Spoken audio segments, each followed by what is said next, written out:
हमारे मध्य प्रदेश के इंदौर में एक छोटी सी फास्ट फूड की शॉप है जिसका नाम है जोनी हॉट डॉग। और वो आपको देसी स्टाइल में, जी हां आपने ठीक सुना, देसी स्टाइल में हॉट डॉग परोसती है। कैसे, मैं आपको बताता हूं। एक पाव, उसमें हरी और लाल चटनी और उसके बाद उसमें आलू की टिक्की। मुंह में पानी आ गया ना। लेकिन सवाल यह है कि मैं इस पे वीडियो क्यों बना रहा हूं। मैं वीडियो बना रहा हूं विजय सिंह राठौड़ की मेहनत के लिए, जिन्होंने 30 साल की मेहनत के बाद इस फूड आइटम को पूरे एशिया में 2019 में सबसे ज्यादा ऑर्डर किए गए फास्ट फूड आइटम में शामिल करवा दिया। और इसी के लिए उन्हें हांगकांग में बुलाकर सम्मानित भी किया गया।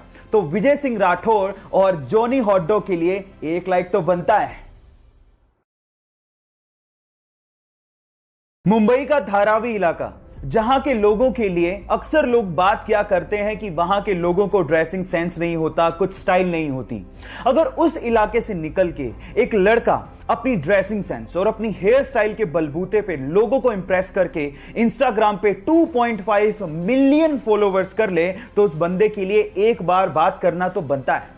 बंदे का नाम है समीर मार्क, जिसने 2016 में मात्र 2000 रुपए के सेकंड हैंड फोन से अपनी पिक्स को खींचना शुरू किया और इंस्टाग्राम पे अपलोड करना शुरू किया। अपने नाम के पीछे मार्क इसलिए लगाया क्योंकि वो बंदा चाहता था कि एक दिन वो अपनी हेयर स्टाइल और अपनी ड्रेसिंग सेंस का मार्क दुनिया पे छोड़े, और उसने वो करके दिखा दिया। तो उस बंदे के लिए एक लाइक तो बनता है।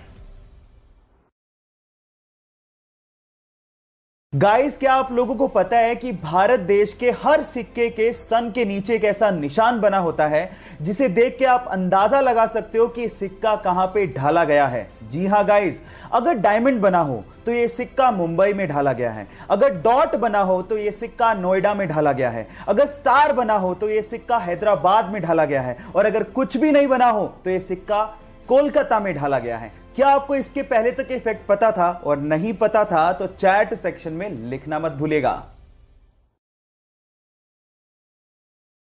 हमें इंटरनेट पर जब भी कुछ सर्च करना होता है तो हम लोग गूगल सर्च इंजन का इस्तेमाल करते हैं। लेकिन गाइस, क्या आप लोगों को पता है कि इतने बड़े सर्च इंजन का नाम गलती से पड़ा था? मैं आपको बताता हूं। एक्चुअली गूगल के फाउंडर्स यानी कि संस्थापक इसका नाम GOOGOL यानी गूगोल रखना चाहते थे, लेकिन स्पेलिंग में कुछ ऐसी मिस्टेक हुई कि यह बन गया GOOGLE, जिसे हम आजकल गूगल के नाम से जानते हैं। कितनी अजीब बात है कि दुनिया की इतनी बड़ी कंपनी का नाम गलती से पड़ा था। क्या आप लोगों को इससे पहले तक इफेक्ट पता था? और अगर नहीं पता था तो चैट सेक्शन में लिखना मत भूलिएगा। रोल्स रॉयस दुनिया की सबसे महंगी कारों में शुमार है इसका नाम। लेकिन क्या आपको पता है कि रोल्स रॉयस की कारों के पहियों में लगा हुआ RR का लोगो पहिया घूमने के साथ कभी भी उल्टा नहीं होता, वो हमेशा सीधा ही रहता है। अगर आपने कभी गौर किया हो तो जितनी भी कार कंपनीज हैं वो अपने कार के पहियों के बीचों बीच कार का लोगो लगाती हैं, लेकिन जैसे ही पहिया घूमता है लोगो भी उल्टा हो जाता है। लेकिन रोल्स रॉयस की कारों में ऐसा मैकेनिज्म यूज किया गया है जिससे कार का पहिया घूमने के बावजूद भी RR का लोगो हमेशा सीधा ही रहता है। इससे रोल्स रॉयस कंपनी यह संदेश देना चाहती है कि कंपनी हमेशा ऊंचाइयों और सफलता की तरफ देखती है। क्या यह फैक्ट आपको इसके पहले तक पता था? और नहीं पता था तो चैट सेक्शन में लिखना मत भूलिएगा। क्या आप लोगों को पता है कि टॉम क्रूज अपनी अगली मूवी की शूटिंग स्पेस में करने वाले हैं? जी हां गाइस, आपने ठीक सुना, स्पेस में। और ये पहली ऐसी मूवी होगी जिसकी शूटिंग रियली स्पेस में की जाएगी। और इस काम में टॉम क्रूज की मदद एलॉन मस्क की कंपनी स्पेसएक्स और नासा भी कर रही है। होगा कुछ यूं कि स्पेसएक्स के रॉकेट से सबसे पहले लोगों को और सामान को इंटरनेशनल स्पेस स्टेशन में लेके जाया जाएगा और उसके बाद वहां पे शूटिंग की जाएगी। सो गाइस, तैयार हो जाइए, फर्स्ट एवर मूवी जिसकी शूटिंग स्पेस में होने वाली है। क्या आप लोग एक्साइटेड हैं? अगर हैं तो चैट सेक्शन में लिखना मत भूलिएगा। आजकल के स्मार्टफोन में यूज होने वाले फिंगरप्रिंट सेंसर्स टेक्नोलॉजी वाइज इतने ज्यादा एडवांस होते हैं कि वो जिंदा आदमी और मरे हुए आदमी के फिंगरप्रिंट्स के बीच में डिफरेंस कर डालते हैं। मतलब ये हुआ कि मान लीजिए आपने किसी मरे हुए आदमी के फोन को उसी के फिंगरप्रिंट से खोलने की कोशिश करी तो फिंगरप्रिंट सेंसर्स उसे सेंस करके अनलॉक होने ही नहीं देगा। यह ऐसा इसलिए होता है क्योंकि मरने के बाद हमारे फिंगरप्रिंट सिकुड़ने लगते हैं, जिसे फिंगरप्रिंट सेंसर आइडेंटिफाई कर लेता है और फोन को कभी अनलॉक नहीं होने देता। इतनी एडवांस टेक्नोलॉजी आप लोग अभी यूज कर रहे हैं। क्या आपको इसके पहले तक ये बात पता थी? और नहीं पता थी तो चैट सेक्शन में लिखना मत भूलिएगा। गाइस, आप लोगों ने किसी भी नदी के ऊपर से गुजरते ब्रिज को तो देखा होगा। वो ब्रिज इसलिए बनाए जाते हैं ताकि नदी के एक तरफ से दूसरी तरफ तक ट्रैफिक को ले जाया जा सके। लेकिन फ्रांस ने दुनिया का पहला ऐसा ब्रिज बना के तैयार किया है जहां से ट्रैफिक को नहीं बल्कि एक नहर को नदी के ऊपर से पास करवाया जाता है। कितना अमेजिंग लगता होगा ना कि नीचे से नदी बह रही है और ऊपर के पुल से कोई स्पीड बोट निकल रही है। आप लोगों को इस अमेजिंग पुल के बारे में सुन के कैसा लगा, चैट सेक्शन में लिखना मत भूलिएगा। एक बार एक महिला अपने बच्चों के साथ एक ज्वेलरी शॉप पे जाती है और अपनी अंगुली से अंगूठी निकाल के सेल्समैन को देकर ये कहती है कि मुझे इसे बेचना है। तो सेल्समैन अंगूठी देखने के बाद उस महिला से पूछता है कि आप इसे क्यों बेचना चाहते हैं। तो महिला जवाब देती है कि इस वक्त मुझे पैसों की सख्त जरूरत है और अंगूठी बेचने के अलावा मेरे पास कोई चारा ही नहीं है। यह सुनकर सेल्समैन का दिल भर जाता है और उसके बाद जितने पैसों की जरूरत उस महिला को थी वो सेल्समैन उसे वो पैसे देता है। लेकिन आंखों से आंसू तब आ जाते हैं जब वो सेल्समैन उस रिंग को भी उस महिला को लौटा देता है। आप इस वीडियो में उस महिला के रिएक्शन उसके बाद देख सकते हैं। गाइस, इसे देख के लगता है कि इंसानियत आज भी जिंदा है। आपको ये इंसानियत का पैगाम कैसा लगा, लोगों के साथ शेयर जरूर करिएगा। आज अगर हमें जरा सी भी चोट लग जाए तो हम लोग तुरंत बैंडेड का इस्तेमाल कर लेते हैं ताकि खून को बहने से रोका जा सके। लेकिन क्या आपको पता है कि बैंडेड के इन्वेंशन से पहले यह काम कैसे होता था? मैं आपको बताता हूं। पुराने जमाने में खून के थक्के को जमाने के लिए या फिर खून के बहाव को रोकने के लिए मकड़ी के जाले का इस्तेमाल होता था। जी हां गाइस, क्योंकि मकड़ी के जाले में विटामिन के होता है तो वो खून के थक्के को जमाने में मदद करती है। क्या आपको इसके पहले से ये फैक्ट पता था? और अगर नहीं पता था तो चैट सेक्शन में लिखना मत भूलिएगा। धूम्रपान स्वास्थ्य के लिए बहुत ज्यादा हानिकारक होता है। इससे आपको कैंसर भी हो सकता है। लेकिन प्रॉब्लम तब आ जाती है जब इसकी लत लग जाती है और फिर छूटती नहीं है। ऐसा ही कुछ हुआ तुर्की के इब्राहिम यूकैल के साथ। वो अपनी सिगरेट पीने की आदत को छोड़ना चाहता था लेकिन छोड़ नहीं पा रहा था। बहुत परेशान हो चुका था। तो उसने एक तरीका निकाला। उसने हेलमेट के जैसा अपने सिर के लिए एक केज बनवाया और जब भी वो ऑफिस जाता उस केज को पहन के जाता और उस ताले की चाबी को अपने वाइफ को देके जाता। अब चाहकर भी वो सिगरेट नहीं पी पाता क्योंकि उस केज की चाबी एक्चुअली उसके वाइफ के पास होती थी। इस तरह से उसने अपने एडिक्शन को कम कर लिया। लत छुड़वाने के इस अजीबोगरीब तरीके के लिए आप क्या कहेंगे? चैट सेक्शन में लिखना मत भूलिएगा। गाइस, आप लोगों ने मर्सिडीज कार ब्रांड के बारे में तो सुना होगा, लेकिन उसमें सबसे फैसिनेटिंग चीज है उसका लोगो। लेकिन मेरा सवाल यह है कि उस लोगो में जो 3 लाइनें होती हैं वो किसको रिप्रेजेंट करती हैं? क्या उसका कोई मतलब होता है? मैं आपको बताता हूं। उस लोगो में वो 3 लाइनें लैंड, वाटर और एयर इसको रिप्रेजेंट करती हैं। मतलब धरती, पानी और हवा। अब जिसने भी ये लोगो डिजाइन किया था उसका मकसद ये था कि इन फ्यूचर ये कंपनी लैंड, वाटर और एयर में दौड़ने वाले प्रोडक्ट बनाएगी और उसमें बादशाहत को हासिल करेगी। है ना ये फैसिनेटिंग? क्या इसके पहले तक ये फैक्ट आपको पता था? और नहीं पता था तो चैट सेक्शन में लिखना मत भूलिएगा। हमारी अर्थ का एकमात्र नेचुरल सैटेलाइट यानी कि प्राकृतिक उपग्रह है चंद्रमा। अब उसके बारे में एक इंटरेस्टिंग फैक्ट बताता हूं। आपका अभी इस वक्त जितना भी भार है उसका सिर्फ 1/6 भार ही आप लोगों को मून पे फील होगा। मतलब मान लो कि आप 60 किलो के हो तो उसका 1/6 यानी कि सिर्फ 10 किलो का भार ही आप लोगों को मून पे फील होगा। यानी कि आप अपने आप को हल्का महसूस करोगे और यह होता है ग्रेविटेशन की कमी की वजह से। और अगर मान लो आपको अपना भार कम करना है तो जिम जाने की बजाय आप चंद्रमा पे चले जाओ, वो ज्यादा अच्छा है। Just kidding. ये आपको पता था या नहीं पता था? चैट सेक्शन में लिखना मत भूलिएगा।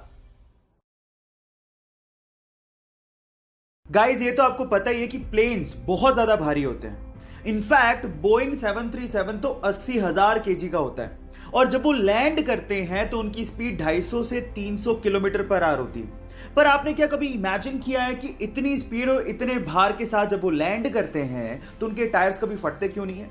मैं आपको बताता हूं। उनके टायर्स में रबड़ के साथ साथ एल्यूमिनियम और स्टील को भी मिक्स किया जाता है और नॉर्मल कारों के टायर के अंदर जो प्रेशर से हवा भरी जाती है उससे 6 गुना ज्यादा प्रेशर से एरोप्लेन के टायर में नाइट्रोजन को भरा जाता है ताकि वो प्रेशर को सहन कर सके। क्या आपको इससे पहले तक ये फैक्ट पता था? नहीं पता था तो चैट सेक्शन में लिखना मत भूलिएगा और हमारे YouTube चैनल को सब्सक्राइब करना मत भूलिएगा, लिंक बायो में गिवन है। गाइस, मैथ का पजल सोल्व करने से ना दिमाग बहुत तेज होता है। तो चलो मैं आपसे एक मैथ का सिंपल सवाल पूछता हूं। सपोज करो कि आपके पास एक मैथ का इक्वेशन है जिसमें लिखा हुआ है 5 + 5 + 5 + 5 = 555।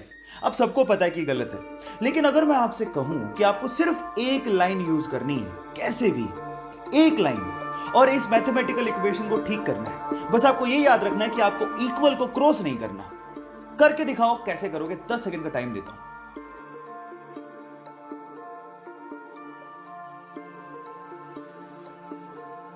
तो चलो गाइस, मैं आपको आंसर बताता हूं। इसका आंसर बड़ा सिंपल है। जो आपका पहला प्लस का साइन है ना, उसको आपको ये लाइन लगा के 4 बनाना था।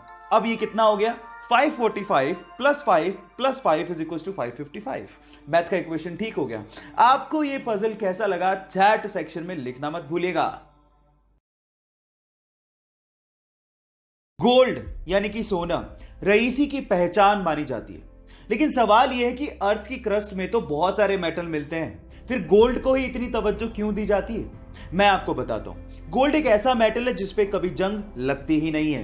एक्चुअली जब भी कोई मेटल ऑक्सीजन और मॉइस्चर के कांटेक्ट में आता है तो उस पे जंग लगनी शुरू हो जाती है, जैसे कि लोहे का ब्राउन हो जाना, चांदी का काली हो जाना, कॉपर का ग्रीन हो जाना। ये सब कोरोजन यानी कि जंग लगने की वजह से ही होता है। लेकिन गोल्ड एक अनरिएक्टिव मेटल है जो ऑक्सीजन और मॉइस्चर के साथ रिएक्ट करता ही नहीं है। इसीलिए अर्थ की क्रस्ट से जब सोने को निकाला जाता है तो उसे प्रोसेस करने तक की जरूरत नहीं पड़ती, क्योंकि वो प्योर फॉर्म में ही पाया जाता है। क्या इसके पहले तक गोल्ड की एक खासियत आप लोगों को पता थी? और अगर नहीं पता थी तो चैट सेक्शन में लिखना मत भूलिएगा। अगर मैं आपसे अभी समय पूछूं तो आप अपने स्मार्ट वॉच या फिर अपने स्मार्टफोन से मुझे समय एएम या फिर पीएम में बताएंगे, पर सवाल यह है कि एएम और पीएम का मतलब आखिर होता क्या है? तो मैं आपको बताता हूं। हमारे पूरे दिन को 12-12 घंटे के इक्वल पार्ट्स में डिवाइड किया गया है। दोपहर 12 बजे के पहले का समय हम लोग एएम, जबकि दोपहर 12 बजे के बाद के समय को हम लोग पीएम में बताते हैं। अब एएम का मतलब होता है एंटी मरीडियन यानी कि दोपहर 12 बजे से पहले, और पीएम का मतलब होता है पोस्ट मरीडियन यानी कि दोपहर 12 बजे के बाद। अब ये भूलिएगा मत। क्या आपको पहले से बात पता थी? और नहीं पता थी तो चैट सेक्शन में लिखना मत भूलिएगा। वो बचपन से ही एक फेमस कार रेसर बनना चाहता था, लेकिन एक दिन आज से ठीक 10 साल पहले उसका एक रोड एक्सीडेंट हो गया। उसकी जान तो बच गई, लेकिन उसने उस एक्सीडेंट में अपने दोनों हाथ खो दिए। लेकिन फिर भी उस बंदे ने अपने पैशन को नहीं छोड़ा और उसने सोचा कि वो अपने पैरों से कार को चलाना सीखेगा। उसने अपनी कार को मॉडिफाई किया और अपने पैरों से कार को चलाने की घंटों और दिनों तक प्रैक्टिस करता रहा और एक दिन वो उसमें कामयाब हो गया। और उसके बाद उसने पोलैंड के कार रेसिंग कंपटीशन में पार्टिसिपेट किया और उस रेस को जीत के उसने सबको हैरान कर दिया। उस बंदे का नाम है बार्टोज ओस्टालेविस्की। गाइस, उसके कभी ना हार मानने के जज्बे को मैं सलाम करता हूं। गाइस, इससे लकी बंदा शायद ही आपने अपनी जिंदगी में कहीं देखा हो। सेल्फी लेने का शौक सबको होता है, तो यह बंदा भी अपने प्लेन में बैठ के उड़ान भरने से पहले सेल्फी ले रहा था। लेकिन उसके बाद जो हुआ वो मंजर हैरान कर देने वाला था। देखिए गाइस, क्या आपको भी लगता है कि ये बंदा बहुत किस्मत वाला है, या इससे भी किस्मत वाला बंदा आपने कहीं देखा है? चैट सेक्शन में लिखना मत भूलिएगा। चलिए मैं आपको एक मैथ्स का ट्रिक सिखाता हूं जिससे आप किसी को भी इंप्रेस कर सकते हो। इस वीडियो में आपको माचिस की तिल्लियों से एक मैथ का इक्वेशन दिख रहा होगा जिसमें लिखा है 4 × 9 = 46। किसी तीसरी के बच्चे को भी पता कि ये गलत है। अब आपको क्या करना है? आपको मात्र 2 माचिस की तिल्लियों को मूव करना है और एक करेक्ट मैथ इक्वेशन बना के दिखाना है। मैं आपको 10 सेकंड का टाइम दे रहा हूं, करके दिखाओ।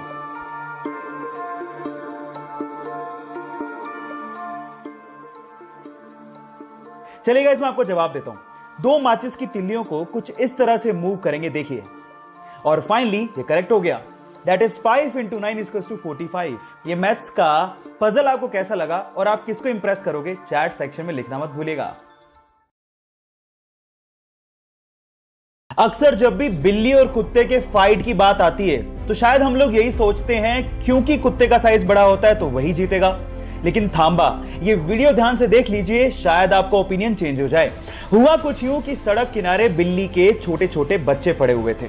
अचानक से अपने मालिक के साथ जाते हुए कुत्ते ने उन बिल्ली के बच्चों को देखा और झपटने और खाने की कोशिश करी।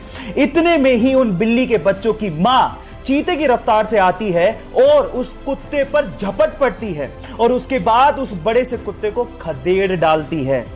गाइस, जब बात बच्चों की आती है तो किसी मां से लड़ना कुत्ते तो क्या शेर के भी बस की बात नहीं होती।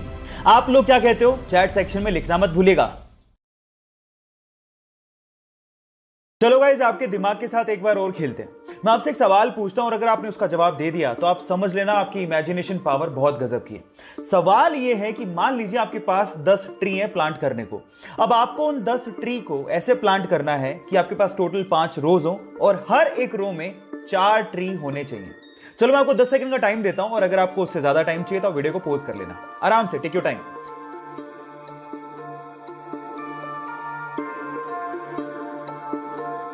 चलिए गाइस, मैं आपको बताता हूं, बहुत सिंपल है। आपको पहले एक स्टार बनाना है। आपको एक स्टार बनाने में टोटल 5 लाइनें लगती हैं। अब आप उस स्टार में कुछ इस तरह से प्लांट करो ट्रीज को। अब आप काउंट करके देखो, हर एक लाइन में 4 ट्री हैं और टोटल 5 ही लाइनें हैं। है ना गजब का सवाल? क्या आपने कर दिया था? चैट सेक्शन में लिखना मत भूलिएगा।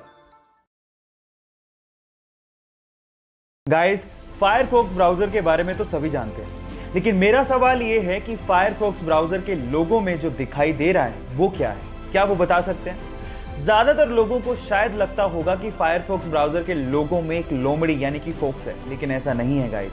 एक्चुअली इसके अंदर है एक लाल पांडा, जिसे इंग्लिश में फायरफॉक्स कहा जाता है और इसी के नाम पर ही इस ब्राउजर का नाम फायरफॉक्स रखा गया है। क्या इसके पहले तक आपको ये फैक्ट पता था? और अगर नहीं पता था तो चैट सेक्शन में लिखना मत भूलिएगा।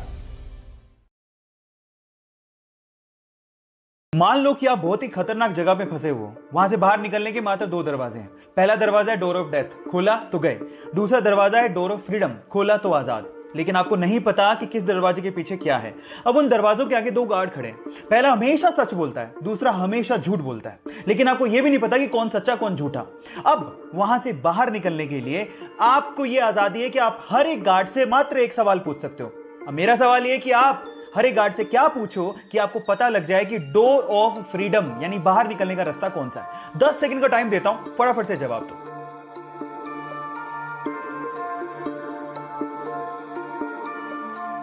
तो चलिए गाइस, मैं आपको जवाब देता हूं। आप ये सवाल पूछोगे हर एक गार्ड से कि अगर मैं दूसरे गार्ड से पूछूं कि डोर ऑफ फ्रीडम कौन सा है तो वो क्या जवाब देगा। मजे की बात है कि दोनों के दोनों डोर ऑफ डेथ की तरफ इशारा करेंगे और बस उसके जस्ट अपोजिट वाला डोर डोर ऑफ फ्रीडम का है। अगर अभी भी आपको समझ में नहीं आया तो चैट सेक्शन में लिखना, मैं दोबारा बता दूंगा। चलिए गाइस, आपकी नॉलेज चेक करते हैं। क्या मुझे बता सकते हैं कि दुनिया में माउंट एवरेस्ट की खोज से पहले सबसे ऊंचा पर्वत कौन सा था? मैं आपको 5 सेकंड का टाइम देता हूं, सोच के बताइए। चलिए गाइस, मैं आपको इसका जवाब देता हूं। इसका जवाब है माउंट एवरेस्ट। गाइस, खोज होती चाहे नहीं होती, दुनिया का सबसे ऊंचा पर्वत माउंट एवरेस्ट था, है और रहेगा। बाय द वे, आपकी नॉलेज के लिए बता देता हूं कि माउंट एवरेस्ट की ऊंचाई 8,848 मीटर है, जिसे इंडियन मैथमेटिशियन राधा नाथ सिकदर ने ही नापा था। So guys, proud to be an Indian. क्या आपको इससे पहले ये बात पता थी? और नहीं पता थी तो चैट सेक्शन में लिखना मत भूलिएगा।